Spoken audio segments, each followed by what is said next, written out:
ANM ನ್ಯೂಸ್ಗೆ ಸ್ವಾಗತ. K H Muniyappa ಗೆಲ್ಲುವ ಕುದುರೆಗಳ ಮೇಲೆ ಕುಳಿತು ಪ್ರತಿ ಚುನಾವಣೆಯಲ್ಲಿ ಗೆದ್ದು ಬಂದಿದ್ದಾರೆ. ಮಾಜಿ ಶಾಸಕ ಡಾಕ್ಟರ್ ಎಂಸಿ ಸುಧಾಕರ್. ಸಂಸದ ಕೆಎಚ್ ಮುನಿಯಪ್ಪನವರು ಪ್ರತಿ ಲೋಕಸಭಾ ಚುನಾವಣೆಯಲ್ಲಿ ಗೆಲ್ಲುವ ಕುದುರೆಗಳನ್ನು ಆರಿಸಿಕೊಂಡು ಅದರ ಮೇಲೆ ಕುಳಿತುಕೊಂಡು ಪ್ರತಿ ಚುನಾವಣೆಯಲ್ಲಿ ಗೆದ್ದು ಬಂದಿದ್ದಾರೆ ಎಂದು ಮಾಜಿ ಶಾಸಕ ಡಾಕ್ಟರ್ ಎಂಸಿ ಸುಧಾಕರ್ ಲೇವಡಿ ಮಾಡಿದರು. ಅವರು ತಾಲೂಕಿನ ಕೈವಾರ ಮತ್ತು ಬಾಗೇಪಲ್ಲಿ ರಸ್ತೆಯ ನಲಮಾಚರಳ್ಳಿ ಗ್ರಾಮಗಳಲ್ಲಿ ಹಮ್ಮಿಕೊಂಡಿದ್ದ ಲೋಕಸಭಾ ಚುನಾವಣೆಯ ಪ್ರಚಾರದ ಸಭೆಯಲ್ಲಿ ಬಿಜೆಪಿ ಅಭ್ಯರ್ಥಿಯಾದ ಮುನಿಸ್ವಾಮಿ ಪರ ಮತಯಾಚನೆ ಮಾಡಿ ಮಾತನಾಡುತ್ತಿದ್ದರು. ಹಲವು ದಶಕಗಳಿಂದ ಕಾಂಗ್ರೆಸ್ ಪಕ್ಷದ ಜೊತೆ ಗುರುತಿಸಿಕೊಂಡಿರುವ ನಮ್ಮ ಕುಟುಂಬ ಕಾಂಗ್ರೆಸ್ ಪಕ್ಷಕ್ಕೆ ಎಂದೂ ದ್ರೋಹ ಬಗೆದಿಲ್ಲ ಎಂದರು.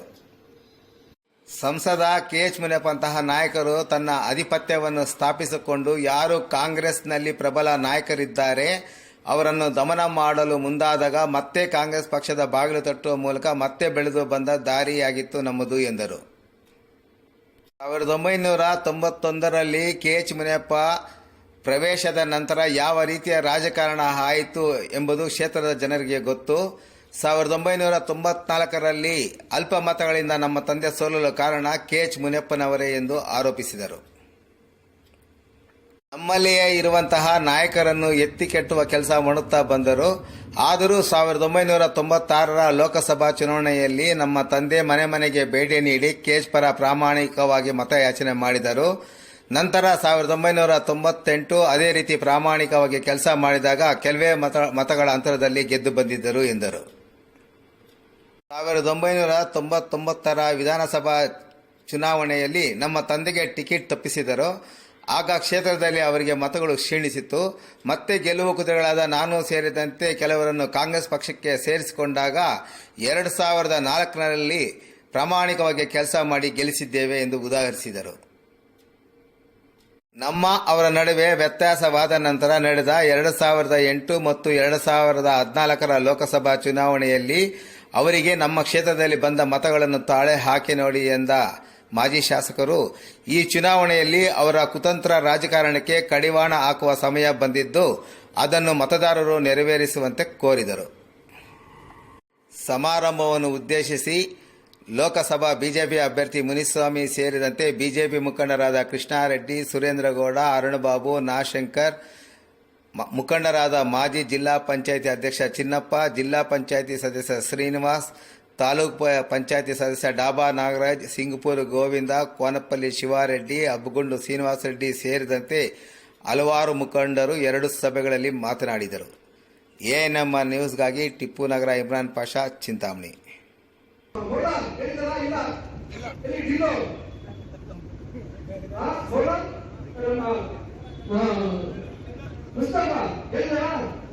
ದಯವಿಟ್ಟು ನಾನು ಹೇಳೋದಿಷ್ಟೇ, ನಾವು ದೂರ ಇದ್ದಷ್ಟು ದೂರ ಆಗ್ತೀವಿ.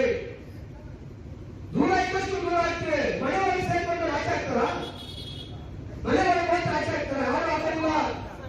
ಯಾಕಂದ್ರೆ ನಾವು ದೂರ ಹೋದಷ್ಟು ಕೆಲವು ಕೀಟಗಳು ಇರ್ತಾರೆ, ಎಲ್ಲ ಕಡೆ ಇರ್ತಾರೆ. ಅದರಿಂದ ದಯವಿಟ್ಟು ನಾವು ಕೇಳ್ತಕ್ಕಂಥದ್ದು, ನಾವು ಆ ಕಾಂಗ್ರೆಸ್ ತೆಗಿಬೇಕು. ಪ್ರಮಾಣದಲ್ಲಿ ಹಿನ್ನಡೆ ಆಯ್ತು, 49,000ದಲ್ಲಿ ನಮ್ಗೆ ತೊಂದರೆ ಆಯ್ತು. ಇದೆಲ್ಲ ಇಲ್ಲಿ ಗೊತ್ತಿರ್ತಕ್ಕಂಥ ವಿಚಾರ. ಆದ್ರೆ ಕೆಲವರು ಮಾತಾಡ್ತಾರೆ, ಒಂದೊಂದು ಚುನಾವಣೆಗೆ ಒಂದೊಂದು ಚಿಹ್ನೆ ಇರ್ತಾರೆ. ನಾನು ಹೇಳ್ತಕ್ಕಂಥದ್ದು ಇಷ್ಟೇ, ಇಲ್ಲಿ 1952ನೇ ಇಸ್ವಿಯಲ್ಲಿ ಭದ್ರವಾದಂತಹ ಬುನಾದಿಯನ್ನ ದಿವಂಗತ ಎಂಸಿ ಆಳ್ವಾಸ್ ಹಾಕಿರ್ತಕ್ಕಂಥದ್ದು. ಜನ ಅವತ್ತು ಅವರ ನಾಯಕತ್ವದಲ್ಲಿ ವಿಶ್ವಾಸ ಇಟ್ಕೊಂಡು ಅವರನ್ನ ಪ್ರಪ್ರಥಮ ಬಾರಿಗೆ ವಿಧಾನಸಭೆಗೆ ಸ್ವತಂತ್ರವಾಗಿ ಗೆಲ್ಲಿಸಿಕೊಟ್ಟಿರ್ತಕ್ಕಂಥದ್ದು. ಯಾವುದೇ ಪಕ್ಷದಿಂದ ಅಲ್ಲ, ಸ್ವತಂತ್ರ ಬಂದ ತಕ್ಷಣ ಕಾಂಗ್ರೆಸ್ ಪಕ್ಷದ ದೊಡ್ಡ ಅಲೆ ಇದ್ದಂತ ಕಾಲದಲ್ಲಿ ದಿವಂಗತ ಎಂಸಿ ಆಳ್ವಾಸ್ ಈ ಒಂದು ಕ್ಷೇತ್ರದಲ್ಲಿ ಸ್ವತಂತ್ರವಾಗಿ ವಿಧಾನಸಭೆಗೆ ಕಳಿಸಿರ್ತಕ್ಕಂಥ ಕೀರ್ತಿ ನಿಮ್ಗೆಲ್ಲರೂ ಸಲ್ತದ್ದು. ಆ ರೀತಿ ಇಲ್ಲಿ ಕ್ಷೇತ್ರದಲ್ಲಿ ಬುನಾದಿ ಹಾಕೊಂಡಿರ್ತಕ್ಕಂಥದ್ದು. ನಾವು ನಮ್ಮ ತಂದೆ, ನಮ್ಮ ತಾತ ಅವರು ಜನರ ವಿಶ್ವಾಸವನ್ನು ಇಟ್ಕೊಂಡು ಮತ್ತೆ ಕಾಂಗ್ರೆಸ್ ಪಕ್ಷಕ್ಕೆ ಸೇರ್ಪಡೆ ಆದ್ರು. ಬಹಳಷ್ಟು ತೊಂದರೆಗಳನ್ನು ಅನುಭವಿಸಿದ್ರು, ಟಿಕೆಟ್ ತಪ್ಪಿಸಿದ್ರು. 62ನೇ ಇಸ್ವಿಯಲ್ಲಿ ಡೆಲ್ಲಿಗೆ ಹೋಗಿ ಮತ್ತೆ ಅದೇ ಕಾಂಗ್ರೆಸ್ ಹೆಸರಲ್ಲಿ ನಿಂತಿರ್ತಕ್ಕಂಥದ್ದು. ಪಾಪ ಕೆಲವು ಚರಿತ್ರೆ ಗೊತ್ತಿಲ್ಲ, ಸುಮ್ಮನೆ ನಮಗೆ ಹೇಳ್ತಾರೆ ಪಕ್ಷಕ್ಕೆ ಪ್ರತಿ ಚುನಾವಣೆಗೆ ಒಂದೊಂದು ಸೇರ್ಬೋದು ಪಕ್ಷ ಅಂತ ಕಾರಣ ಇದ್ದಾರೆ. ನಾವು ಯಾವುದು ತೀರ್ಮಾನ ಮಾಡಲ್ಲ. ಮತ್ತೆ ನಮ್ಮ ಕಾರ್ಯಕರ್ತರು ಮುಖಂಡರ ವಿಶ್ವಾಸ ತಗೊಂಡೇ ತೀರ್ಮಾನ ಮಾಡ್ತಕ್ಕಂಥದ್ದು. ನಂತರ 72 ನಮ್ಮ ತಂದೆ ಸ್ವತಂತ್ರವಾಗಿ ನಿಂತಕ್ಕಂಥ ಪರಿಸ್ಥಿತಿ ಉದ್ಭವ ಆಯಿತು. ಈ ರೀತಿ ಎಲ್ಲ ಕಾರಣಗಳಿದೆ. ಅದೇ ಕೆಲವು ಪಾಪ ಗೊತ್ತಿದ್ದೀರಾ ಮಾತಾಡ್ತಾರೆ.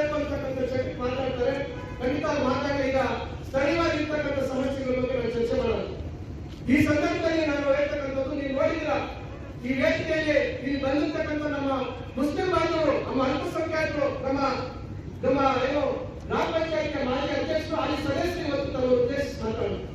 ನಾನು ಈ ಕೈವಾರದಲ್ಲಿ ಬಹಳ ನಮ್ಮ ಮುಸ್ಲಿಂ ಬಾಂಧವರು ಹೆಚ್ಚುತ್ತಾರೆ. ನಾನು ತಮ್ಮೆಲ್ಲರನ್ನು ಕೈ ಜೋಡಿಸಿ ಪ್ರಾರ್ಥನೆ ಮಾಡಿಕೊಂಡರೆ, ನಾವು ವ್ಯವಸ್ಥೆಯಲ್ಲೇ ಭಾಗವಾಗಬೇಕು. ಈ ದೇಶ ಜಾತ್ಯತೀತ ದೇಶ. ಇದು ಹಿಂದೂ ಮುಸ್ಲಿಂ ಕ್ರೈಸ್ತರು ಪ್ರತಿಯೊಬ್ಬರು ಇಲ್ಲಿ ಗೌರವದಿಂದ ಬದುಕತಕ್ಕಂಥದ್ದಕ್ಕೆ ನಮ್ಮ ಏನು ರಾಷ್ಟ್ರಪಿತ ನಮ್ಮ ಮಹಾತ್ಮ ಗಾಂಧಿ ಅವರು ಅವತ್ತು ದೇಶ ವಿಭಜನೆ ಆದಾಗ, ಸ್ವತಂತ್ರ ಬಂದಾಗ ಅವರು ತಂದುಕೊಂಡಿದ್ದ ತೀರ್ಮಾನ, ಅದು ಯಾರು ಅದನ್ನ ತೆಗಿಲಿಕ್ಕಾಗಲ್ಲ. ದಯವಿಟ್ಟು ನೀವು ಅದನ್ನ ಅರ್ಥ ಮಾಡ್ಕೊಬೇಕು. ಅವೆಲ್ಲರೂ ನಾನು ಕೋರ್ಕೊಳ್ತೇನೆ. ಭಾರತೀಯ ಜನತಾ ಪಕ್ಷದ ಬಗ್ಗೆ ಬಹಳಷ್ಟು ಜನಕ್ಕೆ ಏನೋ ಒಂದು ರೀತಿ ಏನು ಭಾವನೆ. 2-3 ವಿಚಾರಗಳನ್ನ ನಾನು ಸಂಕ್ಷಿಪ್ತವಾಗಿ ಹೇಳಿ ನನ್ನ ಮಾತನ್ನು ಮುಗಿಸ್ತೇನೆ. ಇಲ್ಲಿ ನಮ್ಮ ಕುಟುಂಬ ನಿರಂತರವಾಗಿ ಕಾಂಗ್ರೆಸ್ ಪಕ್ಷದ ಜೊತೆಗೆ ಗುರುಸ್ಕೊಂಡು ಬಂದಿರ್ತಕ್ಕಂಥ ಕುಟುಂಬ. ಕಾಂಗ್ರೆಸ್ ಪಕ್ಷಕ್ಕೆ ನಾವು ಯಾವತ್ತೂ ದ್ರೋಹ ಮಾಡಿರ್ತಕ್ಕಂಥದ್ದಲ್ಲ. ಆದ್ರೆ ಕೆಲವು ನಾಯಕರುಗಳು ತಮ್ಮ ಅಧಿಪತ್ಯವನ್ನ ಸಾಧನೆ ಮಾಡಬೇಕು ಅಂತ ಹೇಳಿ ಯಾರು ಕಾಂಗ್ರೆಸ್ ಪಕ್ಷದಲ್ಲಿ ಪ್ರಬಲವಾದ ನಾಯಕರು ಇರ್ತಾರೆ ಅಂತವನ್ನ ದಮನ ಮಾಡಬೇಕು, ಅಂತ್ಯ ಮಾಡಬೇಕು ಅಂತಕ್ಕಂಥ ಪ್ರಯತ್ನ ಬಂದಾಗ ನಾವು ಸೆಳೆದು ಸ್ವತಂತ್ರವಾಗಿ ಸ್ಪರ್ಧೆ ಮಾಡಿ ಜನರ ಅಭಿಮಾನ ವಿಶ್ವಾಸವನ್ನು ಪಡೆದು ಮತ್ತೆ ಕಾಂಗ್ರೆಸ್ ಪಕ್ಷದ ಭಾಗವನ್ನು ಕಟ್ಟಿರ್ತಕ್ಕಂಥದ್ದು ನಾವು ತಿಳ್ಕೊಂಡಂತ ದಾರಿ. ಆದ್ರೆ 1991 ನಂತರ ಏನು ಸನ್ಮಾನ್ಯ ಕೆ.ಎಚ್. ಮುನಿಯಪ್ಪ ಅವರು ಈ ಭಾಗಕ್ಕೆ ಬಂದ್ರು, ಅದಾದ್ಮೇಲೆ ಯಾವ ರೀತಿ ರಾಜಕಾರಣ ಆಯ್ತು ಅಂತಕ್ಕಂಥದ್ದು ಎಲ್ಲರಿಗೂ ಗೊತ್ತು. 94ರಲ್ಲಿ ನಮ್ಮ ತಂದೆಯವರು ಕೇವಲ 862 ಮತಗಳಲ್ಲಿ ಸೋತರು. ಅದಕ್ಕೆ ಕಾರಣಕರ್ತರು ಇದೆ ಕೆ.ಎಚ್. ಮುನಿಯಪ್ಪ ಅವರು. ನಮ್ಮಲ್ಲಿದ್ದಂತ ನಾಯಕರನ್ನು ನಮ್ಮ ತಂದೆ ವಿರುದ್ಧವಾಗಿ ಎತ್ತರ್ತಕ್ಕಂಥ ಕೆಲಸ ಮಾಡಿ. ಆದ್ರೂ ನಮ್ಮ ತಂದೆಯವರು 96ನೇ ಇಸ್ವಿಯಲ್ಲಿ ಮನೆಗೂ ಹೋಗಿ ಮತ ಕೇಳಿ ಅವರಿಗೆ ಲೋಕಸಭಾ ಸದಸ್ಯರನ್ನ ಮಾಡೋದಕ್ಕೆ ಪ್ರಾಮಾಣಿಕ ಒಂದು ಪ್ರಯತ್ನ ಮಾಡಿ ಆ ಸಂದರ್ಭದಲ್ಲಿ ಕೆ.ಎಚ್. ಮುನಿಯಪ್ಪ ಅವರು ಕೇವಲ 16,000 ಮತಗಳ ಸಂದರ್ಭದಲ್ಲಿ ಯಾವತ್ತೂ ಪಕ್ಷಕ್ಕೆ ನಾವು ಮೋಸ ಮಾಡಲಿಲ್ಲ.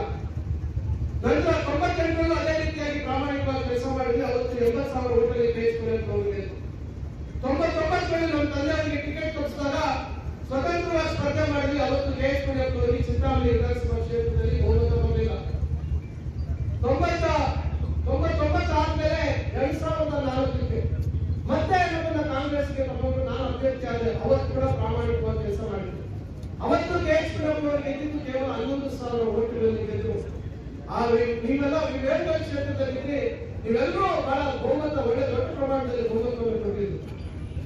ಇದಾದ ನಂತರ ಮತ್ತೆ ಅವರು ನಮ್ಮ ಹಳೆಯ ಹುದ್ದೆಯನ್ನು ಪ್ರಾರಂಭ ಮಾಡಿದ್ರು. 2009ರಲ್ಲಿ ನಾನೆಲ್ಲೂ ಪ್ರಚಾರಕ್ಕೆ ಬಂದಿಲ್ಲ. ಕಾಂಗ್ರೆಸ್ ಪಕ್ಷದ ಶಾಸಕರಾಗಿದ್ದಾರೆ, ನಾನು ಬರೋದಿಲ್ಲ, ನೀವು ತೀರ್ಮಾನ ಮಾಡಿ ಅಂತ ಹೇಳಿದ್ರೆ ಸ್ವಯಂ ಪ್ರೇರಿತರಾಗಿ ನೀವು ಕೆ.ಎಚ್. ಮುನಿಯಪ್ಪನವರನ್ನ ಸೋಲಿಸಬೇಕು 2008ರಲ್ಲಿ ಅಂತ ಹೇಳಿ ಏನ್ ಪ್ರಯತ್ನ ಮಾಡಿದ್ರು.